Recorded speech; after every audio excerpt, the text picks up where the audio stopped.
GURPS ranged combat. Today we're going to run through a little scenario here of why I enjoy ranged combat in GURPS.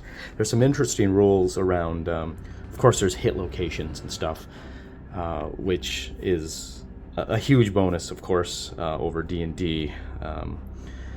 But the aiming rules are what really makes this fun. So say we've got the scenario, we've got the evil sorcerer up here, brandishing in the air a wand of control, and he's controlling these minions. Maybe these are undead, fighting our good guys. Here's the mage maybe, and he's blasting, I don't know. These guys are engaged in combat. Here's the, say the elven ranger lady here. She steps away from the combat out onto the bridge to get a clear shot on the evil sorcerer. This is how things could go down using GURPS. So this is 11 squares away, so that's 11 yards. That's a minus 5, is it? Yes, that's a minus 5 due to range on her attack roll. She's got the longbow. She's got a bow skill of, we'll say, 16. So it's fairly high. Usually the range is somewhere between, it's on a 3d6 scale, so somewhere between 9 and 20. 9 and 18, 9 and 20. In an epic fantasy, you can keep buying up your skills. I don't often limit the height, like the max skill levels. It doesn't often come up. Nobody really gets past 20, 21. But when you're at 20, you're a master for sure. 16, she'd be very very mid-level, maybe level 10, maybe level 8, I don't know. Depends on the campaign, everybody's different. So if she's got a minus 5 to hit, and he's up, if he's up 15 feet in the air, that's an additional minus 2. So that's minus 7 total to hit, okay? She's got a 16 skill, has minus 7. So she needs a 9 or less on a 3d6. However, she takes a second while the combat rages. She'll spend a full turn, that's only a second in GURPS, aiming with that longbow. So arrow was drawn, cocked back, just looking down the arrow, aiming. You get an aiming bonus dependent on your ranged weapon you are using. So a laser rifle, for instance, in GURPS will give you something like a +9, I think, if you take the time to aim with the darn scope on the thing, because those things are accurate.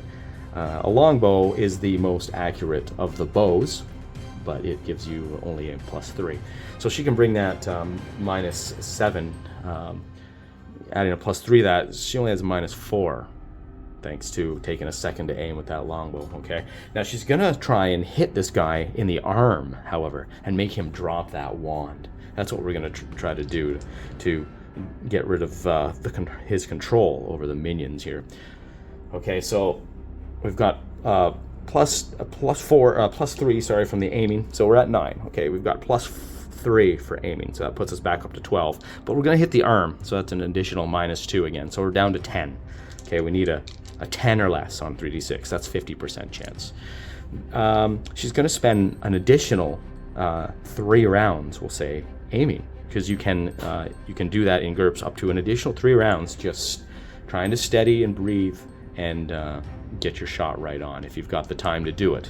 She's going to do that since she's not being harassed by anyone. So that's an additional +3, I believe it would be. So back up to 13 to hit. She'll take an all-out attack maneuver since she does not need to defend. She's not being harassed.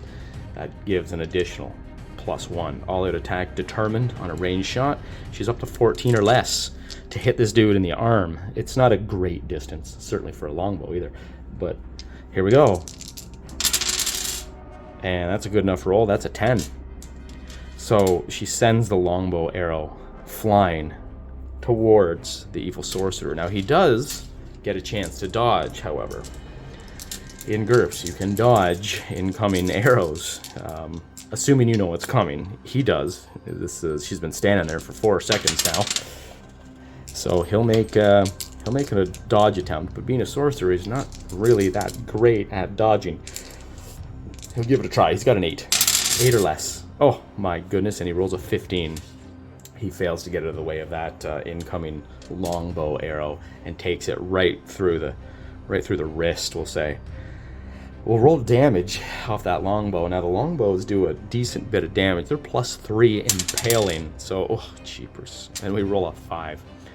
So that's going to be 8 damage to the arm of this guy. Okay, so the average human has 10 hit points total.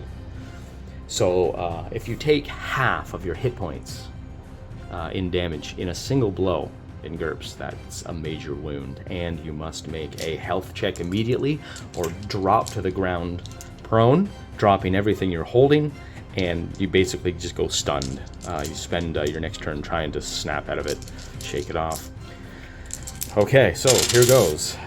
We'll say he's got like an 11 health. Oh, and he makes it too. Okay, so he's wow, this guy's a trooper. He takes it. He looks down at his arm with an arrow through it, a large longbow arrow. He stays on his feet. Let's see if he is able to hold on to the wand in that hand. That's, yeah, we got to inflict like a -5. So he needs a 5, or let's say he needs a 5 or less on 3d6 to continue to hold on to that wand. Yeah, there's no chance he's holding on to that wand. Well, very slim chance anyways. He lets go of the wand and it clatters down the rock pillar. He's up in the air and it splashes into the water below and washes away. Now, he took that major wound. He managed to stay up on his feet, but a major wound to a limb cripples it. So that arm is now, probably the arrow just went right through the bone.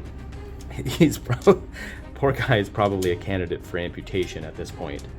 Not his best day, but he loses the control over the minions, and we'll say that they just kind of step back and they're neutralized. The combat ceases, and these guys, now time to formulate a new plan. This guy is probably looking for an escape route at this point. Now that's all assuming he's just, you know, a fairly realistic, regular human hit points. Of course, in GURPS you can have epic levels of hit points and defenses, and maybe he had a shield, something like a magic armor shield up or something that couldn't, a force field couldn't be penetrated. That'd be pretty cool. That would be more likely in a situation like this, where, you know, if I'm the GM running this character and I know I've got some pretty hot shot archers in the party. Of course the GM is going to compensate to challenge the players, but those are some of the kind of things that you can pull off with GURPS ranged combat.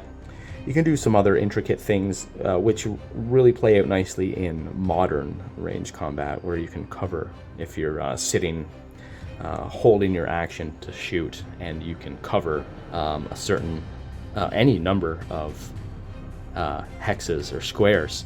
If you're just waiting for somebody to pop up in, you know they're behind, you know, one of these. As soon as they pop up, you get your shot off. You can do things like that. You take a minus for every hex you cover with your weapon, for instance, but you can have some fun that way. GURPS really comes into its own with the tactical combat. I think it really shines there. Anyways, that's it for today. Roll on.